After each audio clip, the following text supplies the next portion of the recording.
Well, now I want to turn to Martin Breckfield, who is building an old kit or new kit or some kit of a trolley car that LaBelle makes. So, Martin, welcome.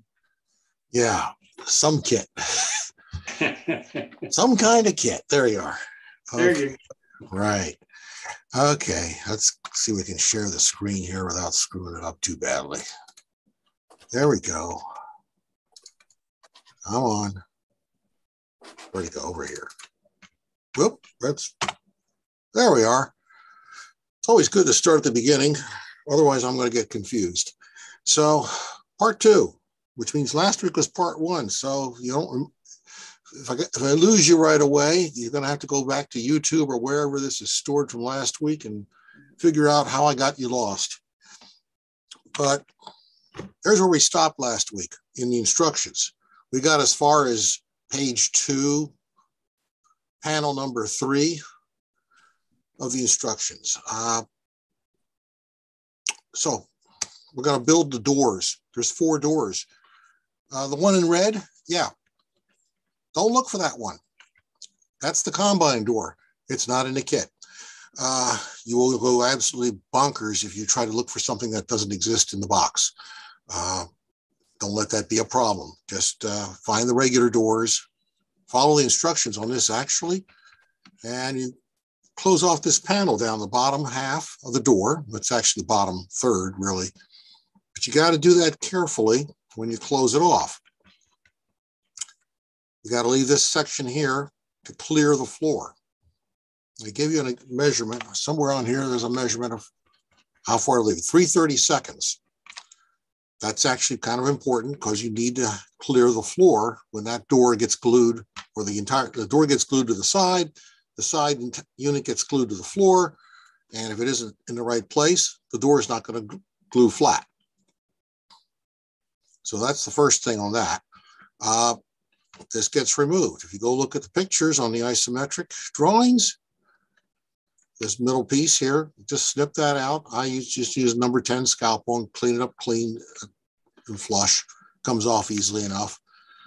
This excess length of trim of siding, just take a straight blade to it.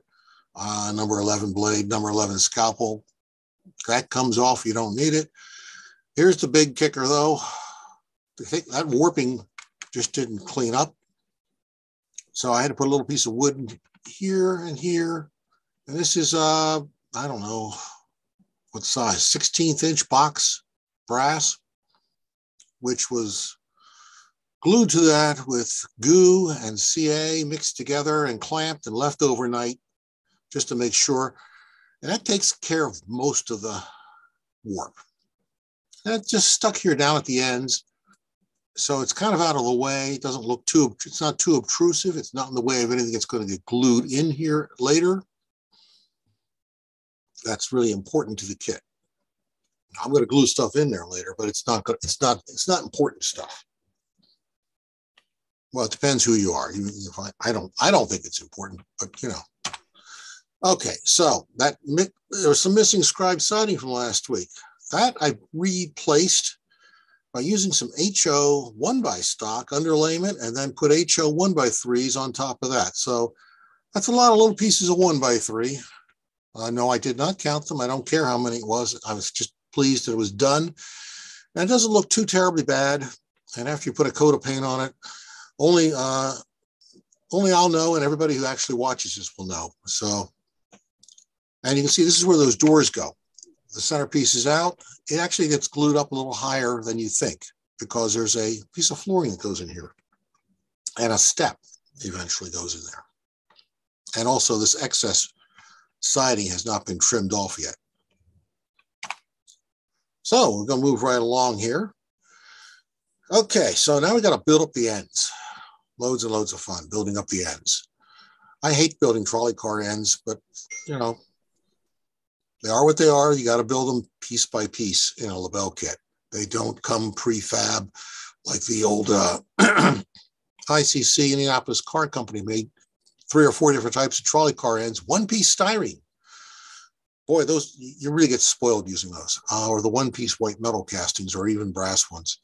Okay, so in the box, in the bag, you have 4 of these pieces. You have 2 of these pieces. They get glued together. That makes the end. Save the one that isn't. The 2 that aren't glued go on top. That ties the sides together to the floor. Now you have a box. It's pretty simple. Okay. Yeah, don't look for the door sill and the notch and the bumper and blah, blah, blah, blah, blah, because that's the combine door. You don't have it. It's not there. This is the fun thing about LaBelle kit instructions. Half the instruction is for the other car or 2 other cars. So you have to be kind of careful not to get too distracted by parts in the picture that have nothing to do with what you're building. There's some quarter round pieces that go framing around the doors. We're going to come back to those a little later, but it's nice to have little quarter round wood because it really makes nice trim work around doorways and stuff. I don't know where you buy it. I guess you can still buy it from Northeastern, but I don't know any other place to buy it. The last time I saw it in a hobby shop, I bought their entire stock of every size they had.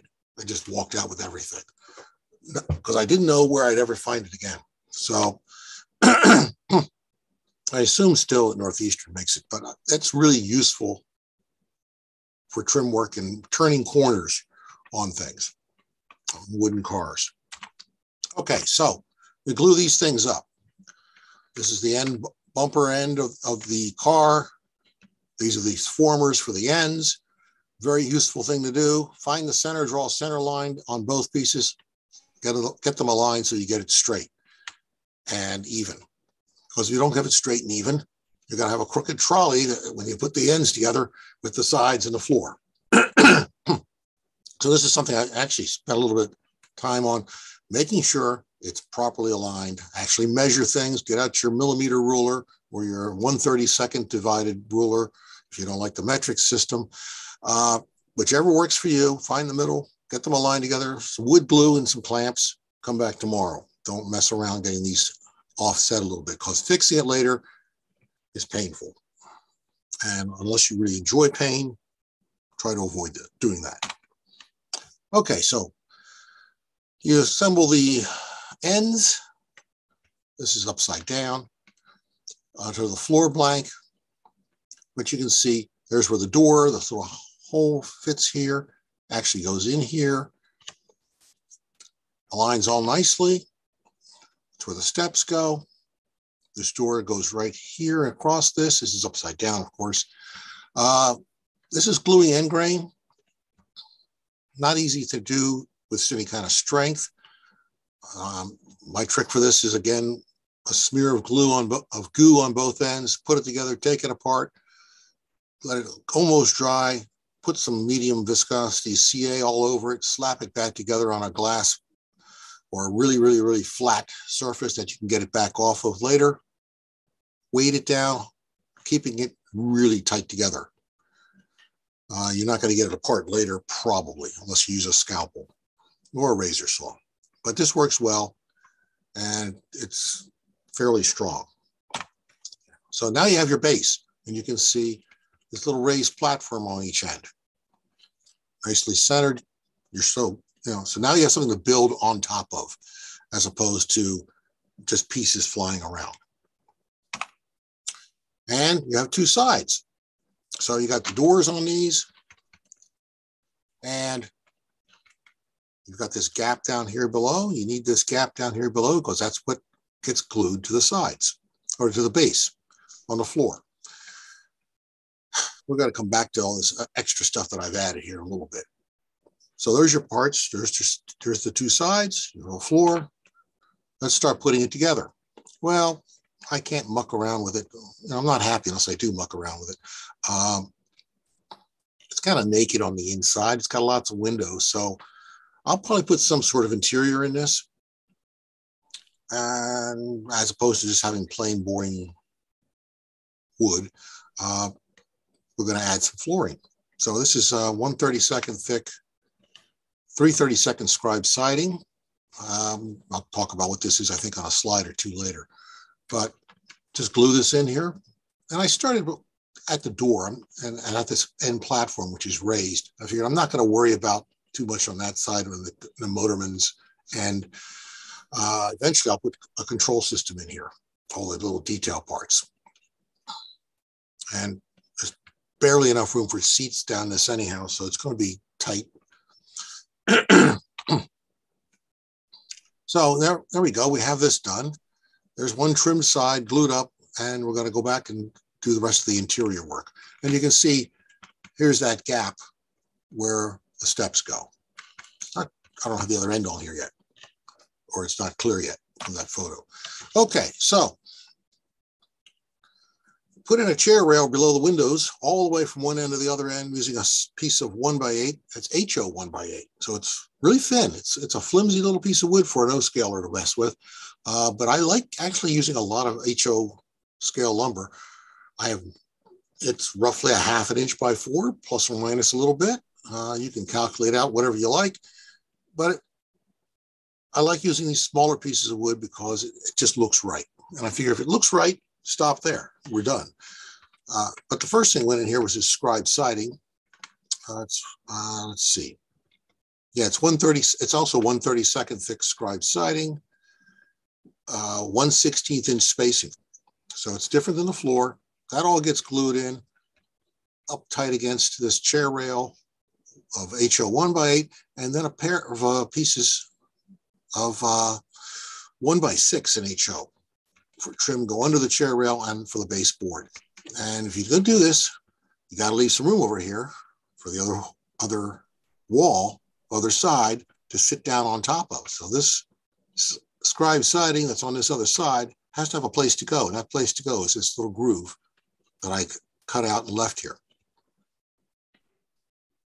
You got to think ahead a little bit, or you're really going to be in a mess. And this picture shows something, but I'm not entirely sure what. So it's just how the door fits here in this groove again. It's not quite 100% tight. That's going to be a subject for next week. What's also kind of interesting here, though, is why is this piece here? And I don't know. And that's never, we'll come back to this again, but that's never really addressed anywhere in the instructions. Obviously, that's a little bit out of place. So you make up the other side. We've got the scribe siding. We got these two pieces here. I'm not going to put this piece on at the baseboard until this is glued in place. Makes it a little interesting, tweezers and such, and putting a little flimsy little HO 1x6 in place with some carpenter's glue and getting it into place and pushing it around until it gets right, but it's not too hard.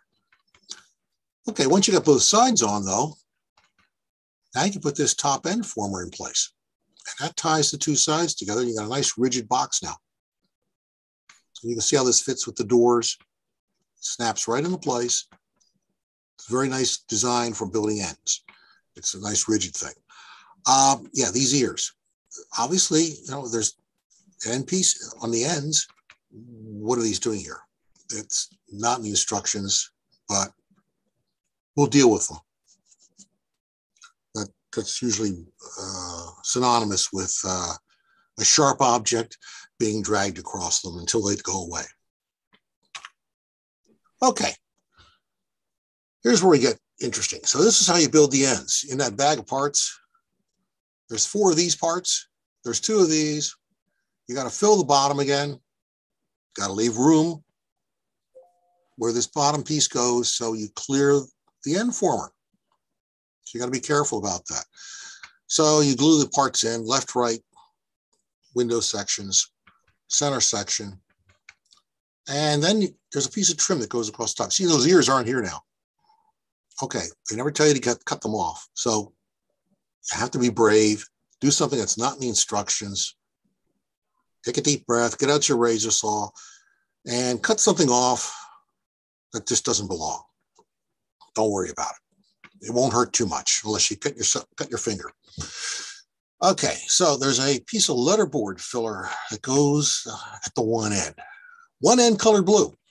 Okay, I spent a long time searching every piece of wood in this box for a piece, one end colored blue. I found a both ends colored blue piece. Okay, well, Could be it. Maybe. Not sure. And I've got I have two other Sacramento Northern kits sitting on the shelf of varying. One of them is the Combine. And I pulled those out, spread them out all over the workbench too. Okay, do these have a one end colored blue stick? I found one of them did.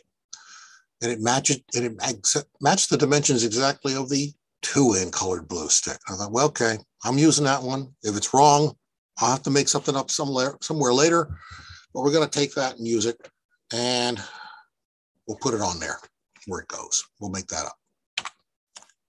So just so you can see again, this isometric drawing is actually kind of useful. You can see where these parts are, and the numbers are here. So here's what we're talking about. These 3 pieces of wood, 21, 22, and 22. You got to bevel and cut them into place and fit them into place above the doors. So you have to be careful about this a little bit because they don't really tell you what the beveling angles are. You have to kind of look down at the top, glue a piece in, sand fit, sand fit, sand fit, sand fit. That's got it right. Glue it in place before you drop it on the floor and never find it again. I'll not explain how I know that happens in my shop. So there's your end doors. Okay, the center piece gets cut out. Lower panel gets cleared in with, make sure you have the clearance with the panel filled piece, and that works out fine. And you put them all together and put them in place, and you've almost got a trolley car end. It's kind of shocking. I say almost because we're a long ways from done with this trolley car end. There's a lot of parts that go on this yet. And it needs to have the ears bobbed or removed or trimmed or hacked off. And that's where we're going to stop because I had to come up for air and I got to figure out what the heck I'm doing next week because as Jim alluded to earlier, there's going to be some deviation from the instructions going forward. How about that for a technical phrasing? In other words, we're going to get a little creative, inventive, and just grab pieces of wood and do whatever it feels like that makes it look right and go forward. Keep the fear to a minimum. It won't hurt too much. This is how you deal with kits that sometimes the pieces are missing or not quite right or what have you. It happens. It's not a problem. Just be brave and forge on and look at the pictures and say, well, it has to go that direction. Make it go that direction. If the parts aren't there, hey, go get some parts and make it happen. That's where the fun is in this. And, after you've done that a few dozen times, you don't need the kit anymore because now you can just scratch build the thing anyhow. So there's your transition from kit building to scratch building. And like I said, it only hurts a little. So it doesn't hurt at all. That's a great lesson to teach, though, Martin. Well, strong drink helps. Anybody have any questions for Martin? Yes, Martin. Yes, sir. Part 17, I think it was, which is the top that Part 17 covers where the ears were sticking out on yours. It looks like that part actually stuck out beyond the rails. Was your part the same as the one in the isometric drawing? Yeah, that was the weird thing about this. It didn't quite match. Okay, that makes sense. It fits between the sides perfectly, though. Yeah. So I didn't give it a second thought. I noticed that like yesterday or 2 days ago when I was looking at the drawings versus trying to figure out how am I going to make these ends work, and I was like, this doesn't even look right like the drawings. Okay, that's better than noticing it after you put it together. Yeah, well, but the thing is, it fit together so neatly and squarely, and I thought, well, that's perfect. Yeah, keep moving. And it's like, if you're going to do it the way it's drawn, it just doesn't look right. So it wouldn't be the first time I've run across kit drawings that are disconnected from reality. Martin? Yes, sir. Martin, those brass bracing that you put on the ends, were they solid or hollow? Box. So they're a box. hollow. They're hollow. So you might be able to run wires for lighting or something through them. Could do all kinds of fun things with them later. Okay, You're thank you. Brave and inventive. Though if I had thought of that further ahead of time, I probably would have made them next size up. Okay. Yeah, they're pretty. That's pretty tight quarters on the inside.